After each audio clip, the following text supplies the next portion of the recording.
There is no way out. Death's arms will be behind me. What am I going to do? I'll never give up. I have to be courageous. Should I stay or should I go?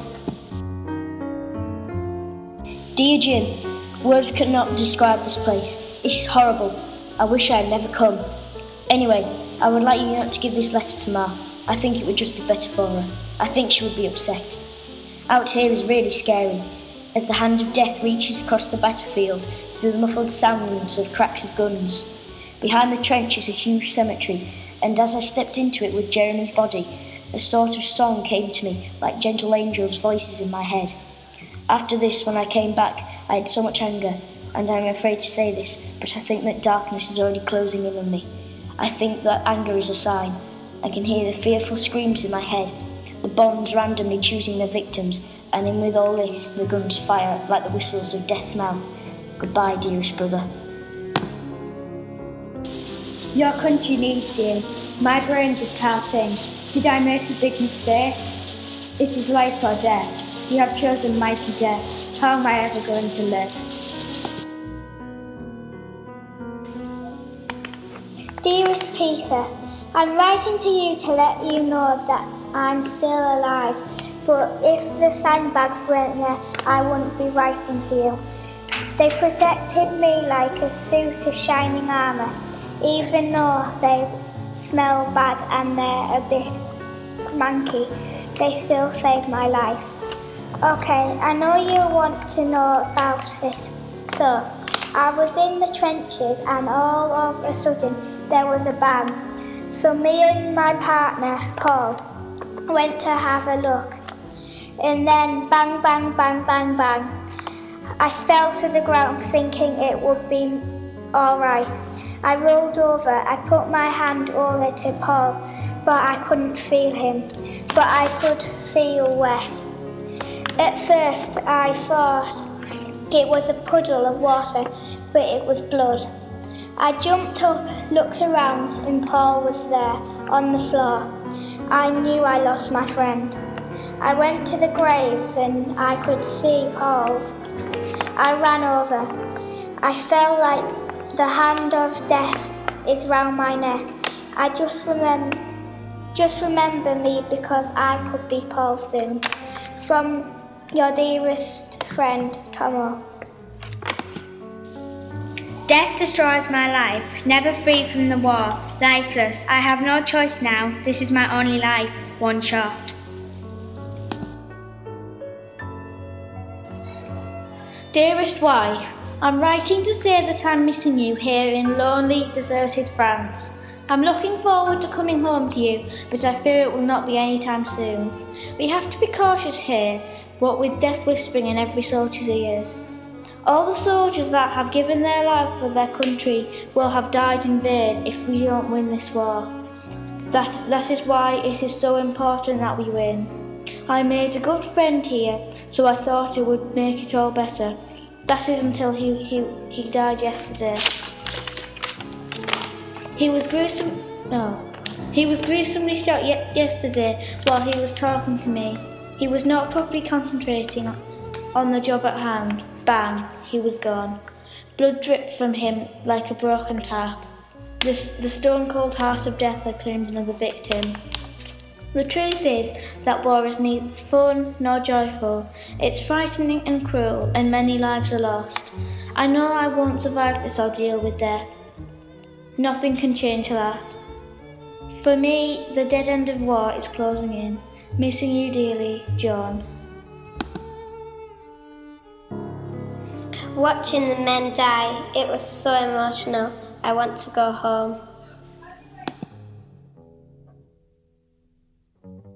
Your family needs you. Why did you walk away? Your country needs you. Death itself is waiting for you. What about home? Between family and country, what will you choose? Dear Ross, I'm writing to let you know about my time in the war. It is very difficult to fight day in, day out. Please keep this letter secret. Life is complicated here in the trenches. Every moment we are waiting for the deafening sound of the destructive, painful bomb that destroys town like soldiers on a battlefield. As I look around, I can see the mud-covered barbed wire battlefield that my best friend died on. He lay motionless, blood dripping from his mouth drop by drop. His life had been taken by the heart of darkness. A few fields away from us, more than 100 crosses stand tall. The sound of the falling men collapsing makes the hairs on the back of my neck stand up. The smell that goes up my nose is like an unwanted visitor. This war has broken many families. Children had no fathers. This is no game, it is life. My heart goes to you all back home. Love, Jake. Dear Sally, out here it's really scary. You don't know when the fearful banging bomb is going to drop. Please don't show this to my ma or even tell her you have got a letter off me.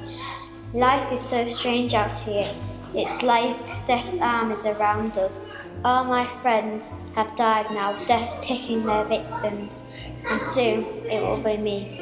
All the trenches are full of soldiers. We are ready to battle. Soon, when that moment comes, bodies will be everywhere, death's coming closer and closer to us. The guns have started, the banging is getting louder and louder. I'm going to have to run soon. This may be the last time I send a letter to you, so this is bye. Goodbye, I really hope to see you again. Love, Annabelle. People sprinting for their only lives as if in slow motion, away from the giant flashing bombs coming from the black smoky sky above us, as life turned into death. Dearest Sarah, I just wanted to write to you so you know I'm okay and that I miss you dearly. A lot of my friends have been killed and a lot blinded by flash bombs. I miss Mother so much as well, but only tell her that I miss her because I don't want her to worry her. On the battlefield, it's like you're holding on to the edge of your life. I went to visit my friends' gravestones. It was hard, but I was brave. The deafening silence of the graveyard spread like a flickering flame on an old dry pile of hay, as all the spirits whisper to their loved ones. It's terrible looking at all the many gravestones. You wouldn't want to be there. The pitter-patter of the blinded men's feet continued like a broken tape recorder playing the track of lost despair. I do hope I won't be on one of them. Sometimes I feel like I am being grabbed by the spirit of death. Just thinking that you could be next makes your heart throb like an unhealed wound bleeding continuously. I don't have many friends left, and they don't have many friends either. They've all been killed by the reality of war. I know it's for the country, but I've never been the sort to kill or harm. And if I'm going on about getting killed, I hate knowing I'm responsible for all these lives I've destroyed. They probably had a wife, children, basically a family. Many misses from me and loads of love from Eleanor. A name in the dark. Why does it have to be me? It makes me feel sick. Why did they pick me? I want to stay in my home. I'm so scared and sick. Should I risk my life? Should I go to war and fight? Will I die or will I live?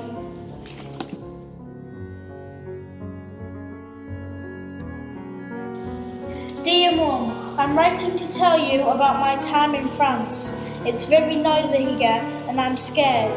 When bombs go off, it's very loud. I hate to see the dead people all the time. All the blood, all the pain, I just can't bear it anymore. I feel sick from seeing and smelling it all. It's just horrible, like stinky rotten eggs. I'm really missing you all. I want to come home. I will glide through the door and hug you, love Cole. War is now my life. Trenches are now my new home. Will I survive till the end? All my friends gone, I am left behind for life. Am I Death's arm's new victim? I'm scared and nervous. I'm just trying to be brave. I bet I'm the one. 200 men charge, guns going off everywhere, 11 survive. War, painful, bloody, terrifying, bombing, frightening. What a horrific place. Combat. Will it be the end? I didn't want to go there before. I don't want to die. Dearest John, I am letting you know about France. My times in the army have been horror. The best times in my life are here in France. I'm off to France now, but I think times will change. Bye, Jack. War, scary, alone, running, dying, sprinting.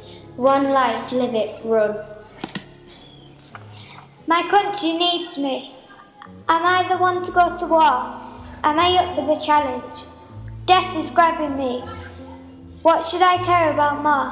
Which one, country or family? War, bloody, scary. Bombing, killing, fighting. For king and country, torture. Dearest Mum, I'm writing to let you know how I'm doing in France and that I have made some friends. Olivia, Hannah and Eleanor and me are going through the dark, exploding horror of the war together. As I wait to attack, the only sound I can hear is my heart screaming with agonizing fear. I make it through the day, but sadly, not everybody does. The nights are cold and the days are long, the thundering sound of the bombs going off one after the other, collecting innocent souls like a child grabbing every last sweet in the box, is a shocking sight to see. Keep my letter close to you, love, Sarah. Dear Neve, I'm writing to you to let you know about my time at France. I'm desperate to get home to see you, Alex, Sally and Lily. It's torture not being able to see you. Please don't give this to my family, for they will worry. On the 2nd of November 1915, we were bombed. The flaming, blistering fire that the life-threatening bomb formed while exploding was dreadful. Luckily, I am not hurt, therefore you shall not worry. Then, on the 28th of September 1915, a hard-working, destroyed soldier, Robert, dragged the sacks of sand onto the back of the van. He's exhausted, he's distraught. A bullet suddenly breaks fire straight into his heart. He's dead. This was a heart-touching moment. At the time, my mouth went dry and my heart was beating 100 times a minute. On our way to the battlefield, we went past a graveyard where all the soldiers had been buried. The deafening silence was painful in the ear of the dead, while the whistling of the wind was barely noticeable to the gravedigger. My heart rolled into a ball like a hedgehog hiding from its predator. I was so emotional, I think I might have started crying. These words are probably the last I say to you. Goodbye, goodbye forever. With all my heart, Beth. P.S. Keep me in your prayers if I live or die.